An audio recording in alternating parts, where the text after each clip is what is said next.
আসসালামু আলাইকুম। আপনারা চিন্তা করছেন যে আমার কান কেটে গিয়েছে, আমি কিভাবে পরব, আর শোনা পড়তে পাচ্ছি না। না, চিন্তার কারণ নেই। আমি কান বহুত দিন থেকে পেস্টিং করি। আপনারা খুঁজছেন যে কোথায় যাব, কি করব, কান পেস্টিং করব।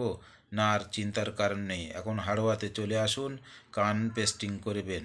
অসুবিধার কোনো কারণ নেই। আর ওই সাথে সাথে কান ফোটানো হয়, বন্দুক দিয়ে কান ফোটানো হয়, রিন মাকড়ি দিয়েও কান ফোটানো হয়। আমি যে দোকানে ওখানে বসা হয়, দোকানে হাড়োয়া রোড, হাড়োয়া ভাঙড় রোড হইতে ওই জিসান স্টেনারির দোকানে বসা হয়। হাড়োয়া অটো স্ট্যান্ড ভাঙড় রোড হইতে জিসান স্টেনারির দোকানে বসা হয়। বিকাল 4টে থেকে রাত 7টা পর্যন্ত প্রতিদিনই বসা হয়। ফোন নম্বরে যোগাযোগ করে আসবেন আপনারা, 96 41 37 61 73।